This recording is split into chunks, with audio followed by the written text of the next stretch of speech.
Pozdrav lažovi i dobrodošli u zadnju epizodu HNL Močvare u ovoj sezoni. O tome kako se završila borba za drugo mjesto i plasman u kvalifikacije za Ligu prvaka pričat ćemo u ovom videu.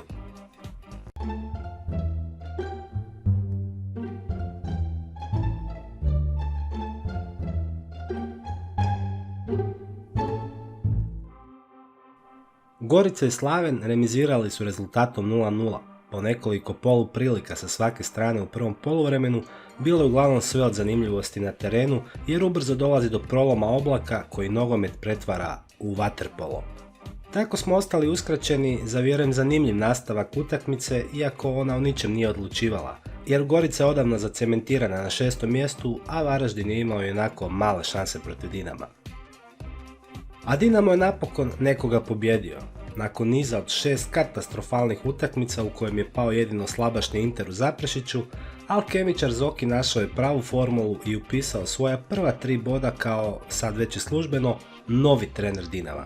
Varaždin nije došao Maksimir sa bijelom zastavicom unaprijed predavši bodove plavima, ali nije to bio onaj Varaždin koji smo navikli gledati u zadnjih nekoliko kola. Dečki su se vjerovatno ispuhali, proslavili fantastičan niz dobrih rezultata kojim su se spasili od ispadanja u drugu HNL i logično je bilo očekivati da će se to primijetiti i na samoj igri. Dinamo je poveo rano već u 9. minuti, pomalo sretno nakon što se Majer udarac glavom odbio baš na nogu, ali i spretno jer je pokazao veliku mirnoću i na kraju majstorski poentirao. Čuže je na asistenciju Majera podebljao vodstvo na 2:0 u 42. minuti i tu sam iskreno da vam kažem zaspao, što i nije bilo toliko loše s obzirom da je to bio i konačan rezultat ove utakmice. A nisam imao ni veliki motiv gledati ovu utakmicu jer ona koliko god je i beznačajna toliko ni ne donosi ništa novo u vezi Dinama. Ovaj sastav koji je istrčao na teren sa Mubanđijem na stoperu, Ivanušicom i Majerom u vezi, sa Čužom na desnom krilu više nikad se neće ponoviti. Prije svega zbog rasula koje slijedi na Maksimiru i otpisivanja igrača koji ne mogu preboliti isterivanje Bjelice iz kluba, a i zbog dolazaka novih igrača, prije svega Kastratija, Karačića pa i Jakića iz Lokomotive, ali to je već tema za neki drugi video.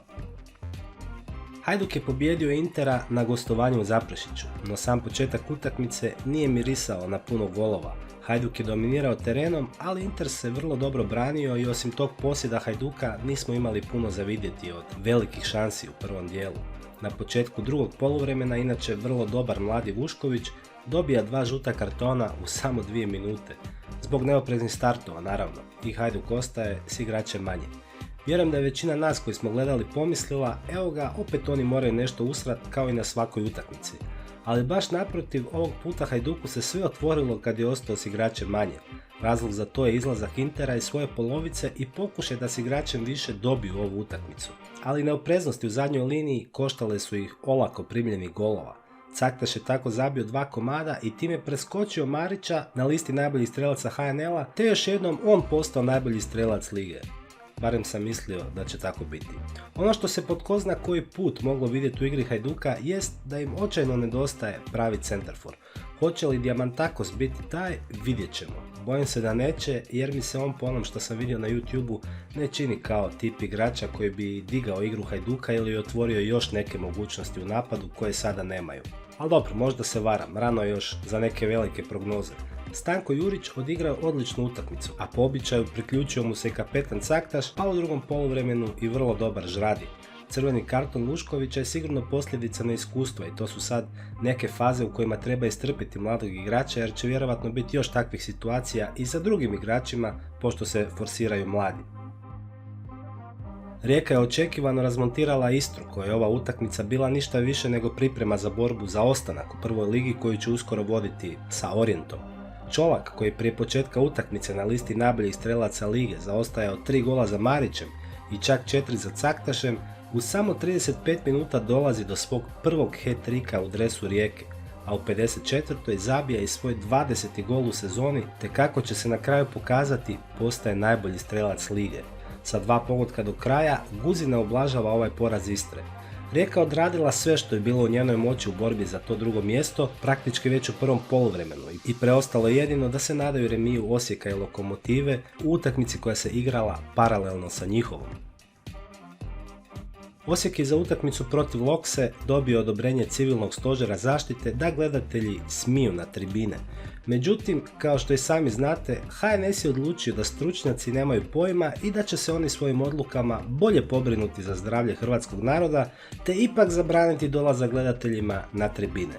Koliko je ta odluka u stvari bila apsurdna, svjedoči ono što je svak sa imalo mozga mogao očekivati.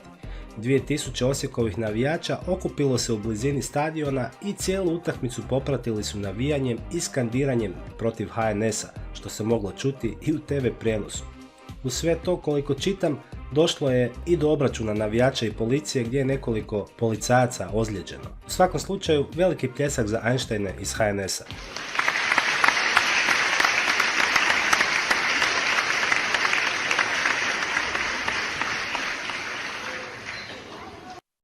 Osijek je u utakmicu ušao bez nekoliko vrlo važnih igrača, Klein Heišlera, Bočkaja i Grezde, dok Lokomotiva nije imala takvih problema ako izostanak Atjembena ne računamo kao prevelik hendikep. Utakmica je počela za mene dosta začuđujuće. Osijek je djelovao, neću reći preplašeno, ali prvi 10 minuta nije uspio izaći iz svoje polovice. No stvari su ipak vrlo brzo došle u normalu. U tom prvom poluvremenu možemo reći da smo gledali dosta izjednačenu igru s obje strane i dosta opreznosti jednih i drugih u strahu od protivničkih brzih kontri, što je najveća kvaliteta prije svega Lokomotive sa vjerovatno najbržim igračem lige Kastratijem. Ali realno, ni Osijekova tranzicija igre u polu kontre i kontre nisu ništa manje opasne. Tako da je prvo poluvreme završilo uz nekoliko poluprilika s obje strane, ali mreže su ostale netaknute. Pošto istovremeno Rijeka već na poluvremenu vodila 3:0 protiv Istre, bilo je jasno da utakmica u Osijeku ne smije završiti nerešeno i da će što se više bude bližio kraj obje momčadi igrati sve otvorenije. Osijek je bolje otvorio drugo poluvrijeme, međutim u 52. minuti Lokomotiva stiže do vodstva. Nakon jedne kontre, udarac Uzunija odbija se točno na nogu Jakiću kojem nije bilo teško zabiti za 1:0. No samo 5 minuta trajalo je slavlje Lokosa. U 57. Talis ubacio 16-terac. Slaba procjena Kolingera ostavila je Marića samog, a jedan od najboljih strelaca lige to ne prašta. 20. gol Marića u sezoni 1:1. Na krilima izjednačenja Osijek kreće po vodstvu. Samo 2 minute kasnije situacija koja će podići dosta prašine. 11-terac za Osijek ili ne. Svi znate moje mišljenje o Lokomotivi. Iskreno očekivao sam pomoć i sudaca i VAR-a za filijalu, ali mislim da ću biti realan ako kažem da ovo baš i nije za najstrožu kaznu. A razlog je taj što Marković prvo staje nogom između pilja i lopte, znači nema udarca u nogu, nema guranja, jednostavno je bio brži. Nakon toga njegova noga se zapliče među noge pilja, ali mislim da ovo realno nema veze sa 11-tercom. Osijek nastavlja dalje s pritiskom i za mene je bio bolja momčad kad se sve zbroji u drugom poluvremenu, no promašili su nekoliko jako dobrih prilika ili možda bi bilo poštenije reći Lokomotivin vratar Grbić je bio fenomenalan. Od 70. minute Goran Tomić kreće u totalnu ofenzivu, barem na papiru, jer iz igre vadi Mersina i Čokaja, a uvodi Budimira i Samira. Vrlo hrabro, no na terenu se nije vidio nikakav pomak. Osijek je i dalje bio ekipa koja možemo reći diktirala tempo igre, a Lokomotiva je vrebala na kontre. U 71. minuti imamo još jednu spornu situaciju. Osječani traže penal, ali sudac i VAR soba kažu ne. Također mislim da je ovo ispravna odluka jer koliko se vidi na ovoj snimci, lopta je udarila Karačića u tijelo, a ne u ruku. Jedina greška u ovoj situaciji je što nije dosuđen korner za Osijek. Kažem, nemam sad bolju snimku da bi mogao reći sa 100% sigurnošću ovo nije bilo igranje rukom, ali 99% sam siguran da je ovdje sve čisto. I kako to uvijek biva na kraju, nakon svih propuštenih prilika, ili puno poštenije opet reći odličnih obrana Grbića, dolazi do neočekivanog. Gol koji je zabila Lokomotiva je jednostavno nevjerojatan. Tolić ubacuje, Majstorović odbija prema vlastitom golmanu, ovaj odbija u vlastitog braniča od kojeg se lopta odbija u vlastiti gol. Strašan fliper i ovo se baš rijetko viđa, pogotovo u ovako važnim utakmicama. Prvo što sam pomislio nakon svih obrana Grbića i ovog gola jest da Osijeku jednostavno nije suđeno i bok. Mislim da moramo biti realni bez obzira što većina ljubitelja HNL-a ne voli Lokomotivu zbog njezine povezanosti sa Dinamom, pa ni ja sam, ali moramo i priznat da drugo mjesto na kraju sezone za Lokose nije nezasluženo. Stvarno su igrali odličan, pa i najbolji nogomet, pogotovo u ovom razdoblju nakon pauze zbog korone.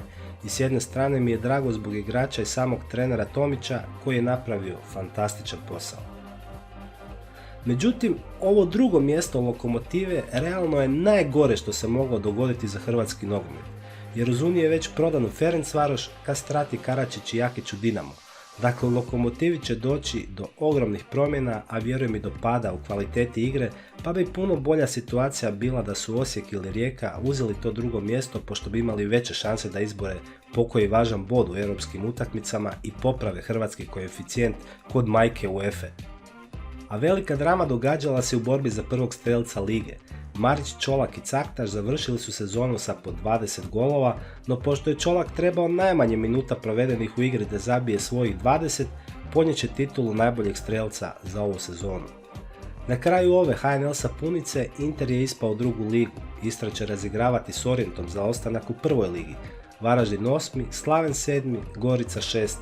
Hajduk sa, čini mi se, najlošim plasmanom u povijesti HNL-a 5, ali ipak će nastupati u kvalifikacijama za Europsku ligu, kao i 4. Osijek.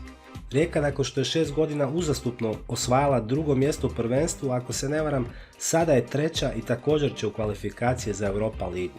Lokomotiva sa drugog mjesta ide u kvalifikacije za Ligu prvaka, kao i prvak Dinamo. Dinamo će svoj put u Ligi prvaka najvjerojatnije početi u 3. pretkolu, a tamo mu prijete Crvena zvezda, Karabag, Legija, Makabi Tel Aviv, Molde i još neki. U slučaju prolaska u play-off, Dinamo bi za protivnike u posljednjoj prepreci za grupnu fazu mogao imati klubove poput Astane, Slavije, Prag, Ludogorica i Young Boysa. Lokomotiva će se u kvalifikaciji uključiti u drugom pretkolu, a budući da neće biti nositelj, odmah će imati jakog protivnika, Viktoriju Plzen, Rapid Beč ili Bešiktaš, a na ždrijebu 10. kolovoza saznaće se s kim će se točno sastati 25. ili 26. kolovoza. Igraće se samo jedna utakmica i tko prođe naravno ide u sljedeće kolo, ali ako tada ispadne ide automatski u UEFA ligu bez dodatnih kvalifikacija. Rijeka, bez obzira na rasplet finala Hrvatskog kupa gdje će igrati protiv Lokomotive, ide u 3. kvalifikacijsko kolo Europske lige koje je na rasporedu 24. rujna. Preostala 2 predstavnika u UEFA-inim natjecanjima sljedeće sezone svoj će put početi u kolu ranije. Osijek i Hajduk krenut će u drugom kvalifikacijskom kolu Eurolige, a njihove su utakmice na rasporedu 17. rujna. Vidjet ćemo gdje će hrvatski klubovi igrati kvalifikacije, o tome će tek odlučiti ždrijeb. O tim utakmicama sigurno ćemo pričati u bliskoj budućnosti, a sada je vrijeme da malo odmorimo od HNL-a i okrenemo se nekim drugim temama. Vi ste na kanalu Lažna devetka. Mjesto gdje nogomet nije sve, ali sve je ništa bez nogometa. Do sljedećeg videa, uživajte mi ekipa i lijep pozdrav!